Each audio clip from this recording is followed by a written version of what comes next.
नमस्कार दोस्तों, आपका स्वागत है। तो आज की इस वीडियो में हम राज्यों के विधानमंडल यानी कि विधान परिषद और विधानसभा इसके बारे में डिटेल में पढ़ेंगे। हम डायग्राम की सहायता से समझेंगे और लास्ट में प्रीवियस ईयर क्वेश्चन भी करेंगे। तो ये वीडियो आपके लिए काफ़ी इम्पोर्टेंट होने वाली है। तो इससे पहले मैंने आपको संसद के बारे में डिटेल में पढ़ा दिया था। उसमें हमने राज्यसभा, लोकसभा और राष्ट्रपति इनके बारे में पढ़ा था। तो संसद और विधानमंडल इन दोनों में काफ़ी समानताएं हैं। तो इसीलिए अगर आपने संसद वाली वीडियो नहीं देखी तो ज़रूर देख लेना। आज हम इसे कंपेयर करके पढ़ेंगे ताकि आपको ये याद रहे और आपको काफ़ी आसानी भी होगी। तो जो काम संसद का देश के प्रति है वही काम विधानमंडल का राज्यों के प्रति है। संसद का काम है देश में नियम कानून बनाना। उसी प्रकार जो विधानमंडल है इसका काम है राज्यों को सही प्रकार से चलाना, यानी कि राज्यों में नियम कानून बनाना। तो संसद देश के प्रति नियम कानून बनाती है और विधानमंडल राज्यों में नियम कानून बनाती है। तो संसद के 3 अंग होते हैं, हमने पढ़े थे। कौन कौन से? राज्यसभा, लोकसभा और राष्ट्रपति। उसी प्रकार विधानमंडल के भी 3 अंग होते हैं। एक विधान परिषद जिसे हम राज्यसभा से कंपेयर कर सकते हैं, दूसरा विधानसभा जिसे हम लोकसभा से कंपेयर कर सकते हैं, और तीसरे राज्यपाल जिन्हें हम राष्ट्रपति से कंपेयर कर सकते हैं। ठीक है, अंग 3 होते हैं। अगर ये पूछ लिया जाए कि विधानमंडल के कितने सदन होते हैं तो सदन 2 होते हैं। जिस प्रकार संसद के 2 सदन होते हैं, राज्यसभा और लोकसभा, उसी प्रकार विधानमंडल के भी 2 ही सदन होते हैं, विधान परिषद और विधानसभा। लेकिन जो ये विधान परिषद है ये हर राज्यों में नहीं है, केवल 6 ही राज्यों में है। आगे हम पढ़ेंगे। पर जो विधानसभा है ये हर राज्यों में है। तो जो संसद थी, जब हमने पढ़ा था तो मैंने आपको बताया था कि संसद भवन क्या है। ये एक बिल्डिंग है और इसी में 2 कमरे हैं, एक है राज्यसभा और एक है लोकसभा। और ये जो छोटा सा देख रहे हैं यह है लाइब्रेरी।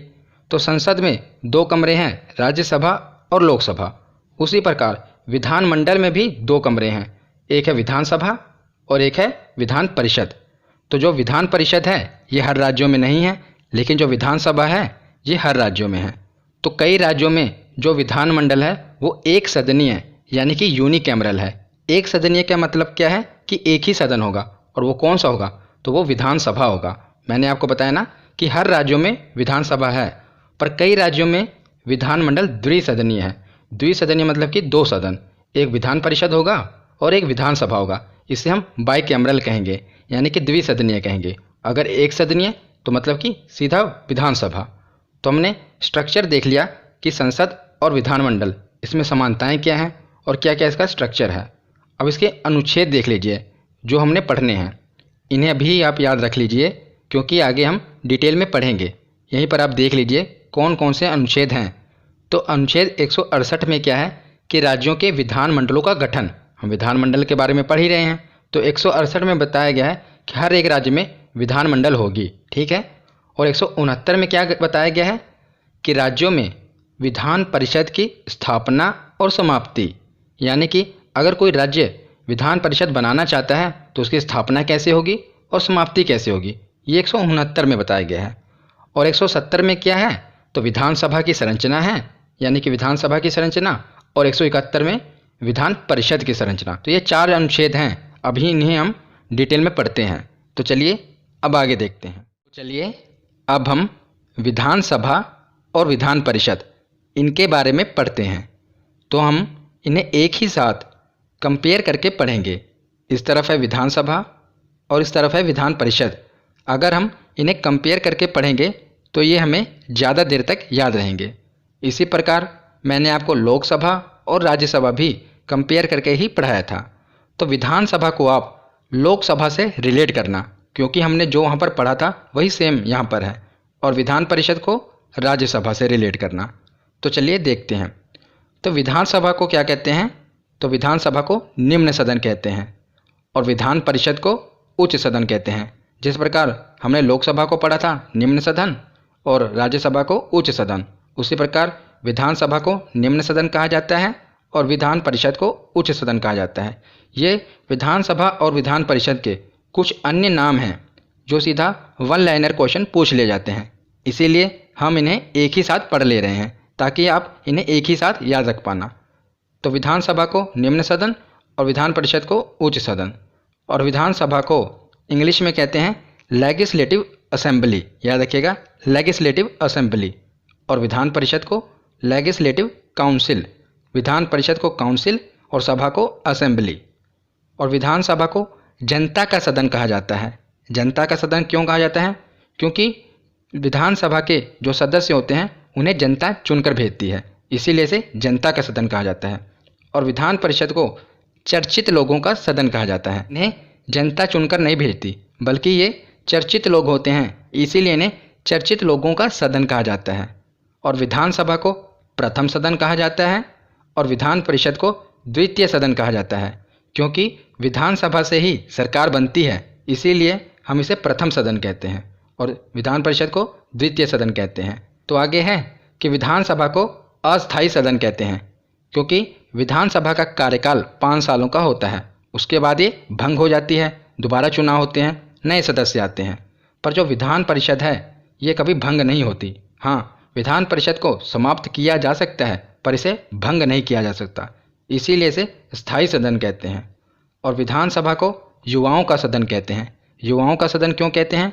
क्योंकि जो अभी आगे हम पढ़ेंगे न्यूनतम आयु है विधानसभा में जाने की वो है 25 वर्ष।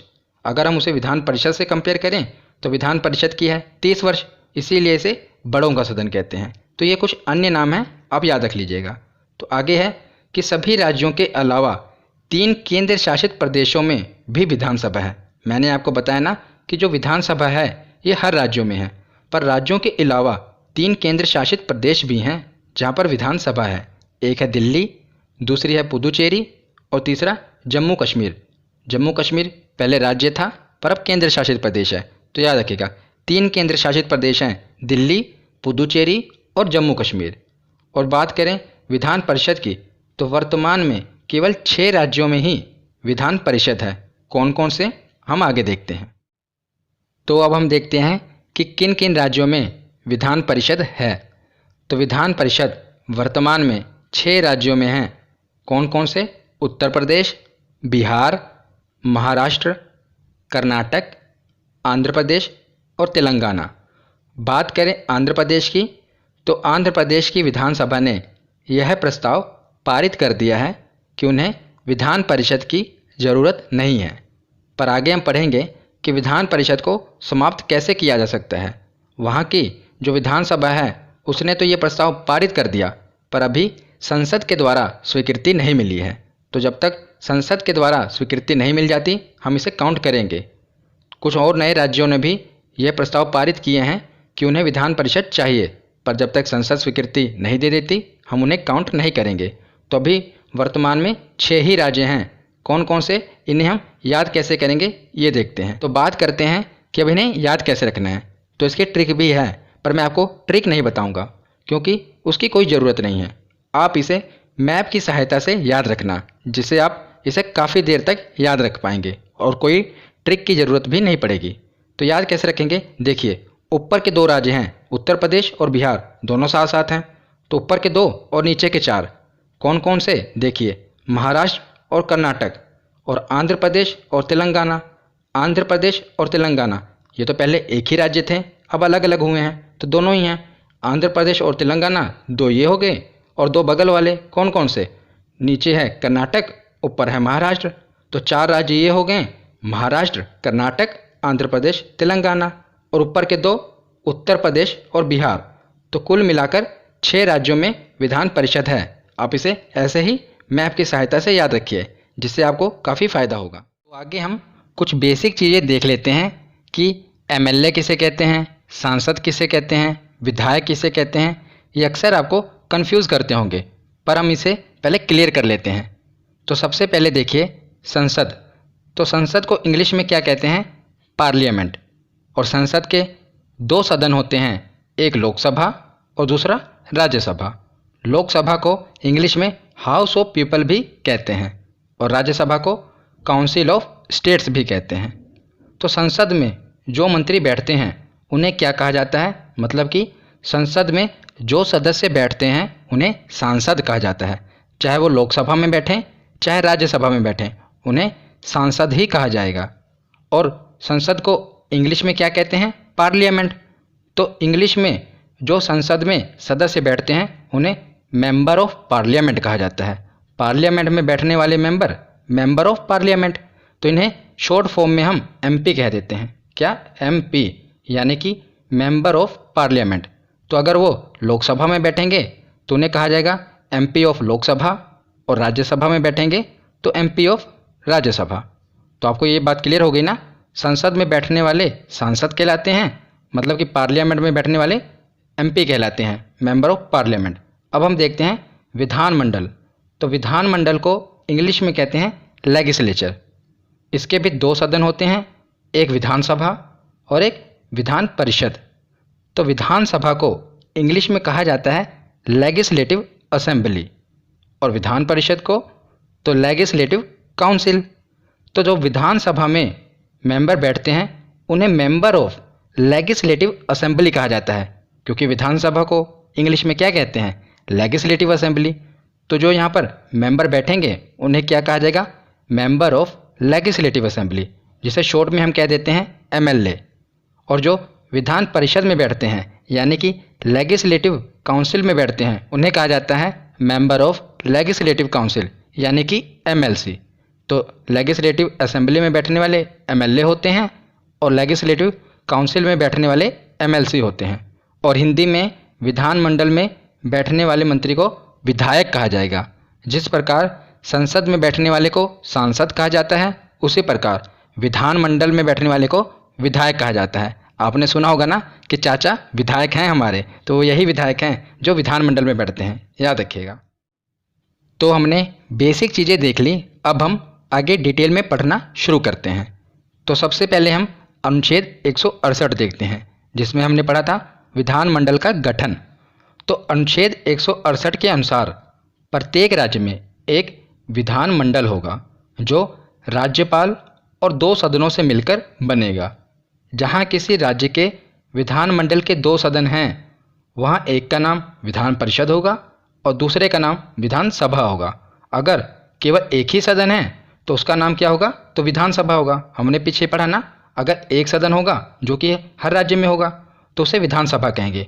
अगर दो सदन होंगे तो एक होगा विधानसभा और दूसरा होगा विधान परिषद। तो अनुच्छेद 168 में विधानमंडल के गठन के बारे में बताया गया है। तो अनुच्छेद 168 के बाद अब हम देखते हैं अनुच्छेद 169।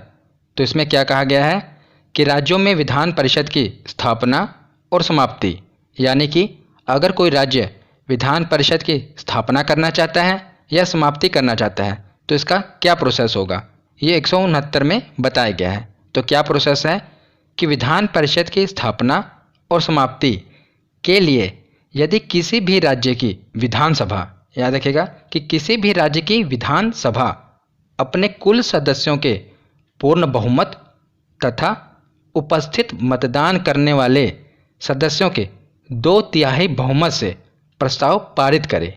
आगे हम समझेंगे, कैलकुलेट करके बताऊंगा मैं आपको कि कैसे होता है। अभी आप पढ़ लीजिए कि जो विधानसभा है वहाँ के मतदान करने वाले सदस्यों के 2/3 बहुमत से वो प्रस्ताव पारित हो जाए और प्रस्ताव को विधानसभा के अंदर पारित होने के बाद फिर वो संसद में जाएगा और संसद के दोनों सदनों में साधारण बहुमत से फिर वह पास हो जाए। उसके बाद राष्ट्रपति के उस पर हस्ताक्षर होंगे। तो उसके बाद या तो विधान परिषद बनाई जाएगी या समाप्त होगी। यानी कि पहले क्या होगा, विधानसभा में 2/3 बहुमत मिलेगा, उसके बाद वो संसद जाएगा। संसद की स्वीकृति के बाद राष्ट्रपति के हस्ताक्षर होंगे, तब जाकर ये पूरा प्रोसेस कंप्लीट होगा। तो अब हम पढ़ते हैं कि ये प्रोसेस है क्या, जो हमने पढ़ा ना कि कुल सदस्यों के पूर्ण बहुमत तथा मतदान करने वाले सदस्यों के 2/3 बहुमत, ये क्या है। तो मैं आपको एग्जाम्पल से समझाता हूँ। मान लीजिए कोई राज्य है और वो अपने राज्य में वहाँ पर विधानसभा है और वो विधान परिषद की स्थापना करना चाहता है और उस राज्य में 100 विधानसभा सीट हैं। तो 100 विधानसभा सीट हैं, अब वो विधान परिषद की स्थापना कैसे करेगा, इसका प्रोसेस क्या होगा। तो सबसे पहले ये है कि अगर वहाँ पर 100 विधानसभा की सीट हैं तो इसका पूर्ण बहुमत कितना होगा। अगर 100 सीट हैं तो हम बहुमत कैसे निकालते हैं, इसका आधा कर दो, 50 + 1, ये इसका बहुमत होगा ना 51। किसी भी चीज़ का आधा करके उसमें 1 जोड़ दो, ये उसका बहुमत होता है। तो 100 विधानसभा का पूर्ण बहुमत होगा 51। अगर इस विधानसभा जो ये राज्य है इसको विधान परिषद बनाना है तो कम से कम इसके पास 51 सीटों का बहुमत होना चाहिए, ये इसमें कहा गया है कि पूर्ण बहुमत। उसके बाद मान लीजिए जिस दिन यहाँ पर वोटिंग हुई विधानसभा में उस दिन 60 सदस्य उपस्थित थे, तो मतदान करने वाले सदस्यों का 2/3, 60 सदस्यों का 2/3 कितना हुआ, तो 40 हुआ। पर ये 51 से कम है, तो कम से कम 51 तो होना ही चाहिए, तो ये प्रस्ताव पारित नहीं होगा। मान लीजिए उसके बाद 90 सदस्य उपस्थित हैं दूसरे केस में, तो 90 सदस्यों का 2/3 कितना होता है, तो 60, यह 51 से आगे निकल जाएगा। तो हाँ, इस केस में विधानसभा से प्रस्ताव पारित हो जाएगा। तो मैं आशा करता हूँ आपको समझ आया होगा कि कुल सदस्यों का पूर्ण बहुमत 51 निकला। हमने देख लिया कि वहाँ पर 100 सीटें हैं, उसका आधा करके 1 जोड़ दिया तो ये पूर्ण बहुमत हुआ। अब जो उपस्थित सदस्य हैं उनका तिहाई, इससे ज़्यादा ही होना चाहिए, इतना तो होना ही चाहिए, मतलब 51 से कम नहीं होना चाहिए। तो पहले केस में हमने देखा 40 निकला, तो यहाँ पर प्रस्ताव पारित नहीं होगा। पर दूसरे केस में 60 निकला जो कि 51 से भी ज़्यादा ही है, तो इस केस में यहाँ से प्रस्ताव पारित हो जाएगा। तो अब ये संसद जाएगा प्रस्ताव यहाँ से पास होकर, फिर संसद के बाद वहाँ की स्वीकृति मिलने के बाद राष्ट्रपति के पास जाएगा। फिर जब राष्ट्रपति के हस्ताक्षर हो जाएंगे फिर ये पूरा प्रोसेस कंप्लीट हो जाएगा। फिर इस राज्य में विधान परिषद की स्थापना हो जाएगी। अगर समाप्ति करनी है तो समाप्ति भी हो जाएगी। अब हम उसी प्रकार फिर से पढ़ना शुरू करते हैं। तो विधानसभा में सदस्यों का कार्यकाल कितना होता है, तो 5 साल। जिस प्रकार लोकसभा में 5 साल का कार्यकाल होता है उसी प्रकार विधानसभा में भी 5 साल का ही कार्यकाल होता है। और विधान परिषद में, तो विधान परिषद में जो सदस्य हैं उनका कार्यकाल 6 साल का होता है। और प्रत्येक 2 वर्ष में 1/3 सदस्य सेवानिवृत्त यानी कि रिटायर हो जाते हैं और उनकी जगह पर नए सदस्य आते हैं। तो विधानसभा में क्या होता है कि 5 सालों बाद चुनाव होता है, तो सभी सदस्य जो भी हैं वो निकल जाते हैं और उनकी जगह जो हम चुनकर भेजते हैं वो नए सदस्य आते हैं। पर विधान परिषद में क्या होता है कि 6 साल बाद सदस्यों का कार्यकाल खत्म होता है, पर हर 2 साल में जो 1/3 सदस्य हैं विधान परिषद के वो रिटायर हो जाते हैं और उन 1/3 सदस्यों की जगह नए 1/3 सदस्य आते हैं। तो याद रखिएगा यहाँ पर हर 2 साल में 1/3 सदस्य सेवानिवृत्त हो जाते हैं। और विधानसभा में तो 5 साल में ही एक ही बार होता है चुनाव, नए सदस्य आते हैं। तो आगे हम देखते हैं कि विधानसभा के सदस्य बनने की योग्यता क्या होनी चाहिए। तो विधानसभा और विधान परिषद दोनों को कंपेयर करके पढ़ना। पहला तो वो भारत का नागरिक हो, दोनों में भारत का नागरिक ये तो होना ही चाहिए। आगे सबसे महत्वपूर्ण कि विधानसभा के सदस्य बनने के लिए जो कम से कम आयु है ये 25 वर्ष की होनी चाहिए। और विधान परिषद में तो 30 वर्ष की आयु होनी चाहिए कम से कम। यही हमने लोकसभा और राज्यसभा में भी पढ़ा था कि लोकसभा में कम से कम 25 वर्ष की आयु होनी चाहिए और राज्यसभा में तो 30 वर्ष की। उसी प्रकार विधानसभा में 25 वर्ष और विधान परिषद में 30 वर्ष। उसके आगे है कि सरकार के किसी लाभ के पद पर ना हो, यानी कि सरकारी नौकरी ना हो। इसमें भी यही है कि सरकार के किसी लाभ के पद पर ना हो। और उसके आगे है कि पागल व दिवालिया ना हो, और इसमें भी यही है कि पागल व दिवालिया, दिवालिया यानी कि इंसॉल्वेंट ना हो। तो ये 4 चीज़ें होनी चाहिए। उसके आगे है कि विधानसभा का जो चुनाव होता है ये प्रत्यक्ष चुनाव होता है और विधान परिषद का अप्रत्यक्ष। तो प्रत्यक्ष चुनाव मतलब क्या होता है, जिसमें जनता भाग लेती है उसे प्रत्यक्ष चुनाव कहते हैं। अप्रत्यक्ष चुनाव जिसमें जनता भाग नहीं लेती उसे अप्रत्यक्ष चुनाव कहते हैं। जो विधान परिषद का चुनाव है, जो इसके सदस्यों का चुनाव है, वो कैसे होता है अब हम आगे देखते हैं। तो अब हम ये देखते हैं कि विधान परिषद के सदस्यों का चुनाव कैसे होता है, क्योंकि जो विधानसभा होती है उनके सदस्यों का चुनाव तो प्रत्यक्ष होता है, यानी कि जनता चुनकर भेजती है। पर विधान परिषद में जो सदस्य होते हैं उन्हें जनता नहीं चुनती, अप्रत्यक्ष चुनाव होता है। तो इनमें कौन भाग लेता है ये देखते हैं। तो जो विधान परिषद के सदस्यों का चुनाव होता है इसे 5 भागों में बांटा गया है। मैं आपको इजीली समझाता हूँ, देखिए। मान लीजिए उस विधान परिषद में 60 सीटें हैं तो 60 का 1/3 यानी कि 1/3 सदस्य कितने हुए, तो 20 सदस्यों का चुनाव विधानसभा के सदस्यों द्वारा किया जाएगा। जो उस विधान परिषद में उस राज्य में जो विधानसभा होगी वो 20 सदस्यों का चुनाव करेगी। 1/3 सदस्य ये वेरी करते रहते हैं यानी कि बदलते रहते हैं सीटों के हिसाब से। आगे जो 1/3 सदस्य हैं ये भी कितने हुए, 20।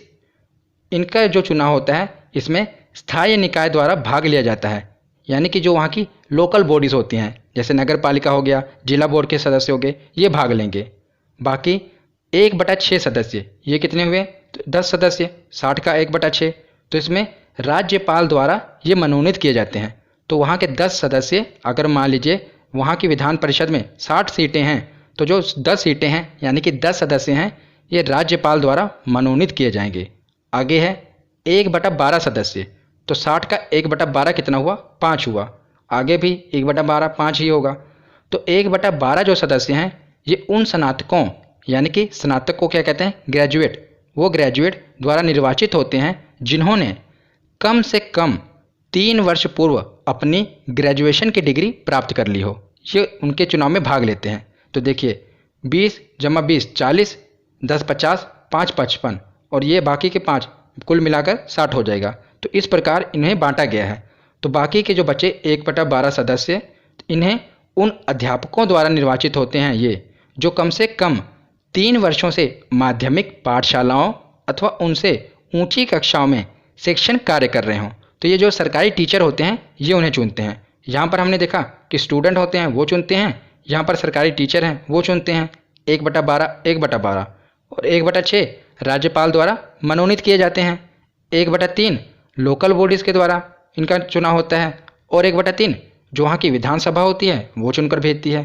तो इस तरह कुल 5 भागों में इन्हें बांटा गया है और मैंने आपको डायग्राम की सहायता से इसे डिवाइड करके समझा दिया। ये इतना डिटेल में नहीं पूछा जाता पर यह पूछ लिया जाता है कि बताइए 1/12 किसके द्वारा चुना गया, 1/6 सदस्य किसके द्वारा मनोनीत किए जाते हैं, तो ये आपसे पूछ लिया जाता है। तो इसे आप इजीली इस प्रकार समझ पाएंगे और याद रख पाएंगे। तो हमने ये देख लिया कि सदस्यों का चुनाव कैसे होता है। अब हम ये देखेंगे कि आखिर सदस्यों की संख्या विधानसभा और विधान परिषद में कितनी होगी।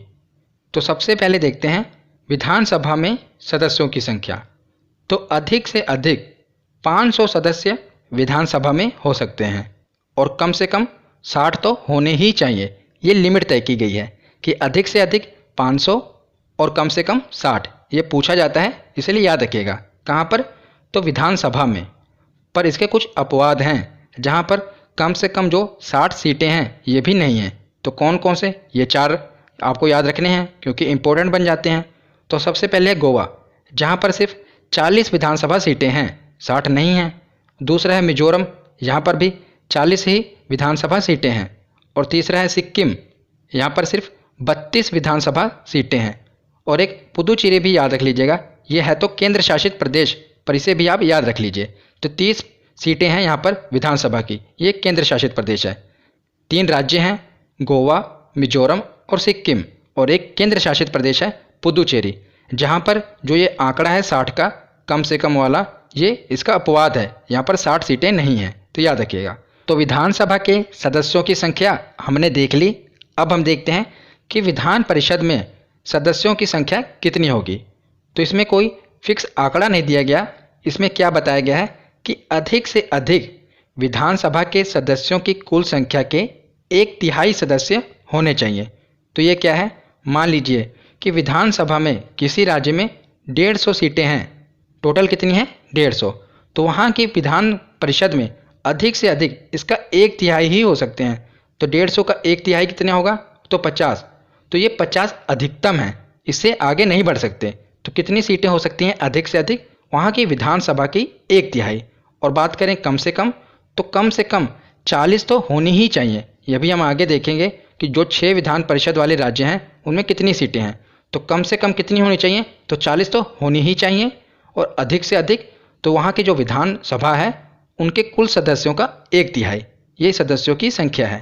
अब हम आगे देखते हैं कि जो विधानसभा होती है वहाँ की जो कार्यवाही होती है उसका संचालन कौन करते हैं, तो वहाँ के अधिकारी करते हैं। तो जो विधानसभा होती हैं वहाँ पर दो अधिकारी होते हैं, एक अध्यक्ष और एक उपाध्यक्ष। जिस प्रकार लोकसभा में थे, और उसी प्रकार जो विधान परिषद है, काम दोनों का सेम ही है पर नाम बदल दिया गया है। इन्हें सभापति और उपसभापति कहा जाता है। जिस प्रकार राज्यसभा में सभापति उपसभापति होते हैं, उसी प्रकार यहाँ पर विधान परिषद में सभापति और उपसभापति होते हैं। तो एक बात याद रखिएगा, जब हमने राज्यसभा पढ़ा था तो राज्यसभा में जो सभापति होते थे वो देश के उपराष्ट्रपति होते हैं, पर विधान परिषद में जो विधान परिषद के जो सदस्य हैं, इन्हीं में से एक सदस्य को हम चुन लेते हैं, उसे सभापति बना लेते हैं, और एक को उपसभापति बना देते हैं। तो ये इन्हीं सदस्यों में उनका चुनाव कर लिया जाता है। और इसी प्रकार जो अध्यक्ष होते हैं, उपाध्यक्ष होते हैं, ये भी विधानसभा के जो सदस्य होते हैं उन्हीं में से चुन लिया जाता है, ये बाहर से नहीं होते, याद रखिएगा। और ये जो अपना इस्तीफ़ा होता है, यानी कि अपना त्यागपत्र, अगर सभापति है तो वो उपसभापति को देंगे, उपसभापति सभापति को अपना त्यागपत्र देंगे। उसी प्रकार अध्यक्ष अपना इस्तीफ़ा उपाध्यक्ष को देंगे और उपाध्यक्ष अपना इस्तीफ़ा अध्यक्ष को देंगे। तो ये सभी बातें आप याद रखिएगा। तो हमने विधानसभा और विधान परिषद इनको कंपेयर करके पढ़ लिया। अब हम कुछ महत्वपूर्ण तथ्य हैं, इन्हें पढ़ लेते हैं। तो याद रखिए, मैंने आपको पीछे अनुच्छेद बता दिए थे कि 168 में क्या है, तो विधानमंडल का गठन। 169 में क्या है, तो जो नए विधान परिषद की जो स्थापना होगी या समाप्ति होगी, इसका प्रोसेस बताया गया था। अनुच्छेद 170 में क्या है, तो विधानसभा की संरचना। 171 में क्या है, तो विधान परिषद की संरचना। ये चारों अनुच्छेद थे, हमने 170 और 171 इसे कंपेयर करके पढ़ लिया, और 168 और 169 इसे भी पढ़ लिया। अब आगे कुछ महत्वपूर्ण तथ्य हैं जो कि विधानसभा से रिलेटेड हैं, इन्हें भी पढ़ लेते हैं। तो यह आरक्षण। तो अनुच्छेद 332 के अनुसार जो राज्य की विधानसभा होगी, इसमें जनसंख्या के अनुपात में, वहाँ की जो जनसंख्या होगी उसके अनुपात में SC और ST जातियों को आरक्षण दिया गया है। याद रखिएगा, कहाँ पर, तो राज्य की विधानसभा में हर राज्य की जनसंख्या के अनुपात में SC और ST जातियों को आरक्षण दिया गया है। उसके आगे है अनुच्छेद 333। इसके अनुसार राज्यपाल एक आंग्ल भारतीय यानी कि एंग्लो इंडियन, ये क्या होते हैं एंग्लो इंडियन, ये मैंने आपको संसद वाली वीडियो में बताया था। तो एक आंग्ल भारतीय को विधानसभा में मनोनीत करते थे। याद रखिएगा, मनोनीत करते थे। तो पहले एंग्लो इंडियन को मनोनीत किया जाता था, पर अब नहीं किया जाता। क्यों नहीं किया जाता? क्योंकि अभी एक संविधान संशोधन हुआ है, 104वां संविधान संशोधन। इसके द्वारा जो आंग्ल भारतीय हैं, यानी कि जो एंग्लो इंडियन हैं, आंग्ल भारतीय समुदाय के आरक्षण को समाप्त कर दिया गया है। अब एंग्लो इंडियन को नहीं मनोनीत किया जाएगा। याद रखिएगा कि 104वें संविधान संशोधन के द्वारा जो आंग्ल भारतीय समुदाय का आरक्षण था, इसे समाप्त कर दिया गया है। तब जो ये राज्यपाल के द्वारा एक आंग्ल भारतीय विधानसभा में मनोनीत किया जाता था, अब नहीं किया जाएगा। ये महत्वपूर्ण तथ्य है, इसे याद रखिएगा। तो अब हम विधानसभा के कार्य और शक्तियां पढ़ लेते हैं, क्योंकि ये बहुत ही महत्वपूर्ण है और डायरेक्ट एग्ज़ाम में पूछ ले जाते हैं। लास्ट में हम प्रीवियस ईयर क्वेश्चन करेंगे, उन्हें ज़रूर अटेम्प्ट करना।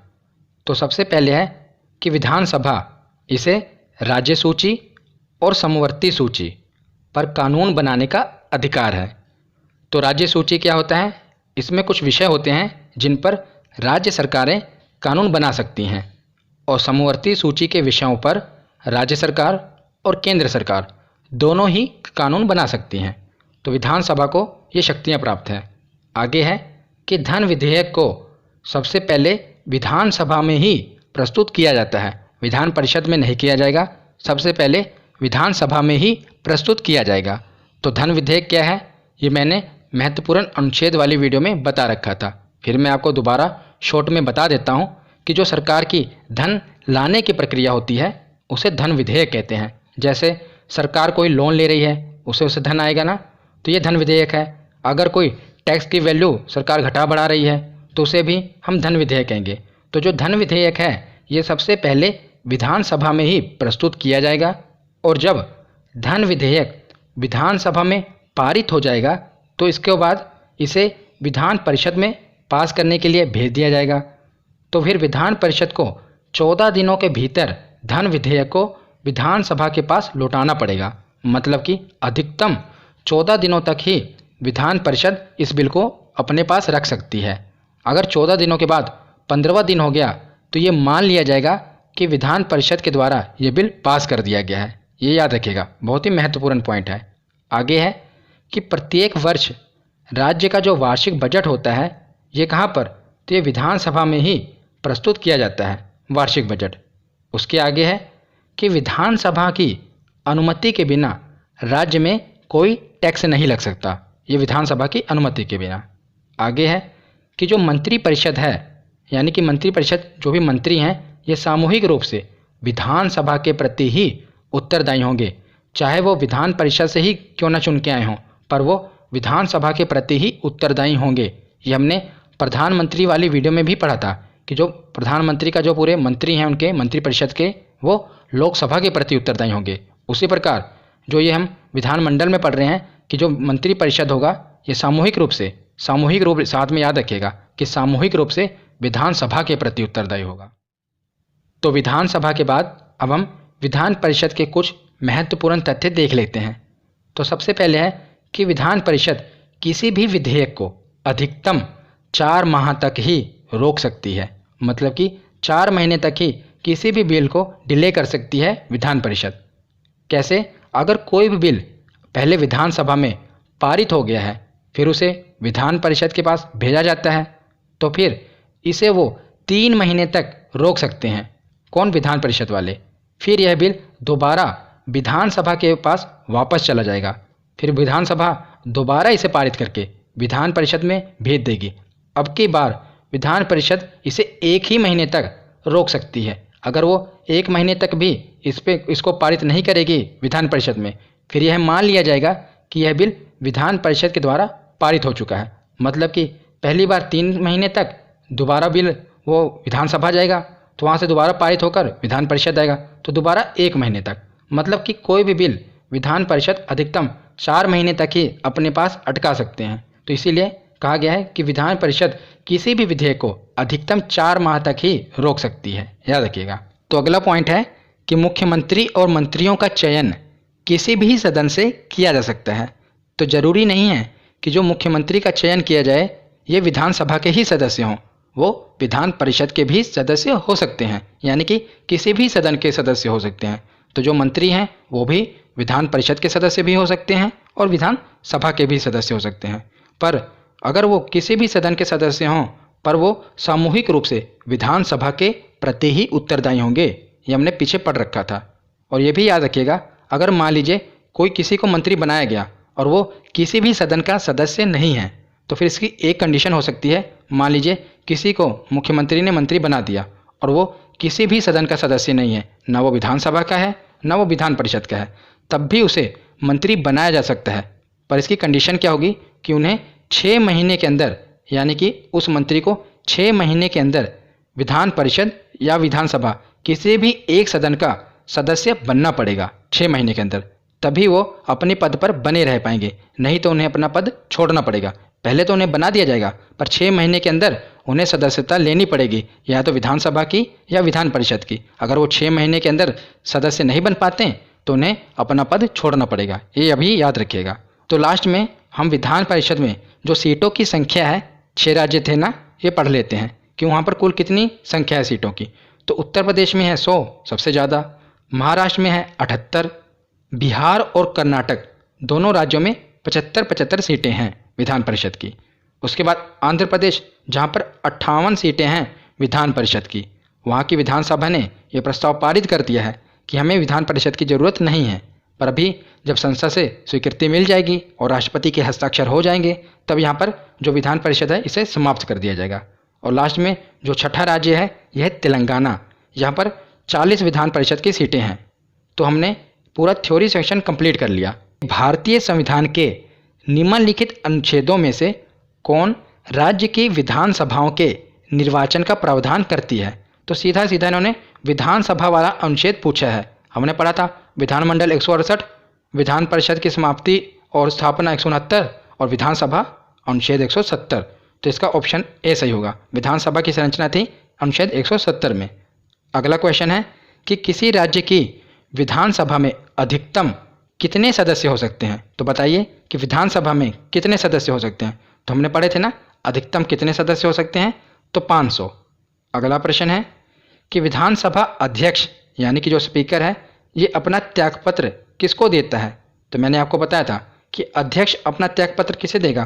तो उपाध्यक्ष को, विधानसभा के, और उपाध्यक्ष ये अपने अध्यक्ष को त्यागपत्र देगा।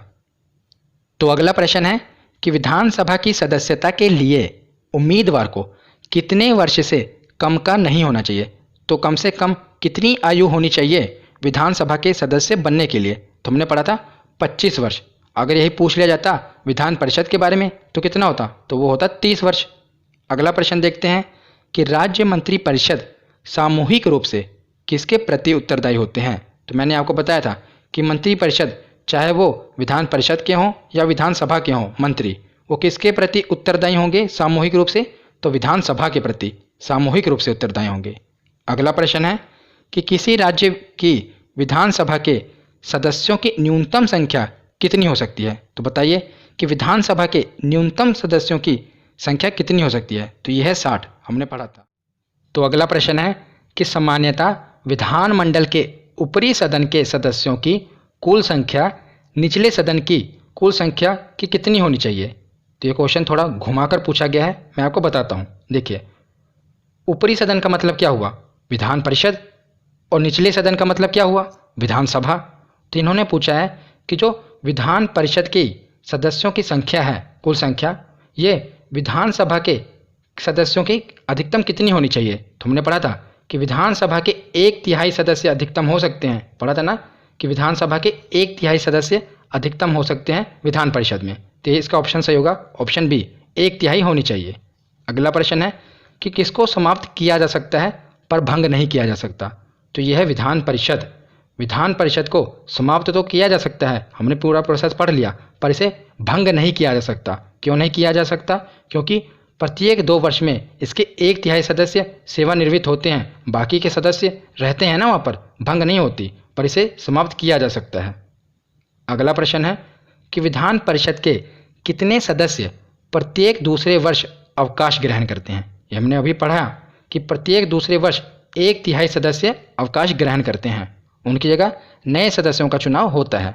अगला प्रश्न है कि राज्य के विधान परिषद के कितने सदस्य विधानसभा द्वारा चुने जाते हैं? तो विधानसभा द्वारा कितने सदस्य चुने जाते थे? 1/3, हमने पढ़ा था ना, 1/3, 1/3, 1/6, 1/12 और 1/12। तो इसमें हमने सबसे पहले क्या पढ़ा था कि 1/3 सदस्यों का चुनाव किसके द्वारा होता था? तो विधानसभा के द्वारा होता था, ये पूछा गया था। तो आज का लास्ट क्वेश्चन है कि निम्नलिखित में से किस राज्य में द्विसदनात्मक विधायिका नहीं है? इन्होंने कहा है नहीं है। तो द्विसदनात्मक मतलब क्या हुआ? जहाँ पर 2 सदन नहीं है। विधानसभा और विधान परिषद कहाँ कहाँ पर हैं? तो उत्तर प्रदेश में भी है, बिहार में भी है, कर्नाटक में भी है, पर मध्य प्रदेश में नहीं है। यहाँ पर द्विसदनात्मक विधायिका नहीं है, यहाँ पर सिर्फ विधानसभा ही है। तो आज की ये वीडियो यहीं पर ख़त्म होती है।